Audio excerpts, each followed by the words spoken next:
سلام، واش راكم؟ ان شاء الله كامل تكونوا بخير ومرحبا بكم معايا في فيديو جديد. معكم ايمان حمدي. من اكثر الوصفات اللي طلبت مني في قناتي هي وصفه خبز الفارينه الكامله والشعير، يعني الخبز الصحي، وكيفاش باش يجي خفيف ويجي كيما الخبز العادي ويجي بزاف بنين ويجي بنين عليه بأبسط وأسهل طريقة، بدون عجن، بدون دلك، بدون تعب، يعني في وقت قصير ديروه. شوفوا كيفاش يجي ملحم الداخل ويجي خفيف، راهو سخون يفور. وصفة ناجحة وبمقادير جد مضبوطة، ويقعد الطري مدة طويلة، ما يبس، ما يتفتت، ما يتعبكم. صلوا وسلموا معايا على الحبيب المصطفى عليه أفضل الصلاة والسلام. أنا هاد الكمية خرجت لي زوج خبزات كبار. عندي 250 غرام تاع فارينة القمح الكامل، اللي تلقاو في الباكي تاعها مكتوب تي، هاي ليك تي 150. انا استعملت هذه النوعيه، وانتم ديروا اي نوعيه تلقاوها، يعني كامل تجيبيهم الوصفه. وحنخلط معاها الشعير. عندي 250 غرام تاع الشعير، او يتباع هكذا عند لي سوبيرات، انا شريتهم بالسوبيرات. كاين هذا الخشين، نتوما ما تشروش الخشين، هذا للتزيين فقط باش ترمضوا فيه الخبز تاعكم. وهذا يجي مرحي بودره كيما الفارينه، ويجي لا كولور تاعو شويه فونسي، يدير 10000 الكيلو. انا شريته 10000 الكيلو، هاوليك. شوفوا كيفاش يجي. هنا نحيت منه 250 غرام. وهذاك الخشين راح نديرو للتزيين. والفارينه الكامله راهي تتباع موجوده، يعني في كل المحلات، ماشي لازم لي سوبيرات كبار ولا لي زاليمونطاسيون صغار تلقاو عندهم فارينه القمح الكامل. انا حبيت نخلط الفارينه الكامله مع الشعير باش يجي الخبز تاعكم بنين خير وخير. وفي نفس الوقت يعني الشعير غني بالالياف. في هذه الكميه عندي نص مغرف كبيره تاع خميره، الخميره الخاصه بالخبز. عندي درت شويه فقط، يا ربي نص مغرف صغيره تاع سكر برك باش تفاعل لي هذيك الخميره. والسكر هذا ما راهوش راح يضر في الوصفه، خاطش الكميه تاعو بزاف قليله. عندي جوج مغارف كبار تاع زيت، انا درت زيت زيتون. وعندي مغرف صغيره معمره مليح تاع ملح. وبالنسبه للسكر اللي يحب يديرو، اللي يحب يستغنى عليه. نخلط مليح هكا المكونات مع بعض، هذا وش فيها الوصفه. بالنسبه للزيت انا درت زيت زيتون هكذايا باش الوصفه تكون صحيه وتاني كي يجي الخبز تاعي طري. شوفوا الخبز هذا ما يجيش، معروف انه يعني الخبز تاع الشعير يجي واعر هكذا باش يتلم، وفي نفس الوقت يجي يتفتت هكذا، يعني صعيب شويه في الخدمه. مي بهذه الطريقه شوفوا شحال ساهل.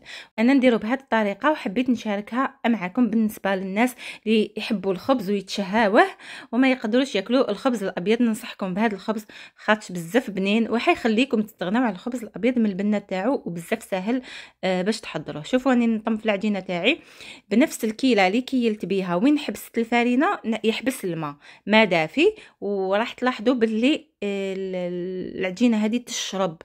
شوفوا ندير لها الماء، نصيبها شغل هكذا مازالها يعني طريه شويه، من بعد غير نعاود نحي يدي، نعاود ندخلها، نصيبها شربت، تشرب يعني بيان الماء. ما تخافوها ما والو، ديروا لها الماء حتى تحصلوا على عجينه طريه تكون متلاصقه. وفي نفس الوقت ما ديروهاش بزاف تلقى روحها، هو قد ما يكون طري ومتلاصق يجي الخبز تاعكم خفيف. بالنسبه للخميره اللي يحبوا يديروا الخميره البلديه هذيك الصحيه، يكون خير وخير. هنايا يعني تقريبا قعد لي شويه فقط مع داك الماء، يعني تقريبا كملته كامل، قعد شويه برك.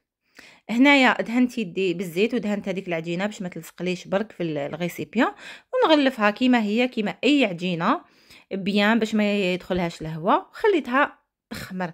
وشنو شوفوا هنا كانت طالعه، يعني طالعه بيان الفوق، غير حركت يعني الغيسيبيون تاعي حبطت. هنايا واش ندير؟ نحبطها، نعاود نحبطها، نديغازيها، نخرج لها كامل الهواء، ونعاود نخليها تخمر للمره الثانيه. المره الثانيه يعني بالخف خمرت، ما خداتش معايا وقت بزاف طويل باسكو الكوزينه تاعي كانت سخونه. بالخف خمرت. شوفوا لاباط كي تكون جاريه تخمر بالخف. هنايا بعد ما خمرت للمره الثانيه نعاود نديغازيها. انا قسمتها على زوج. شوفوا هي هاد الكميات خرج لكم 3 خبزات متوسطين، انايا درت زوج كبار.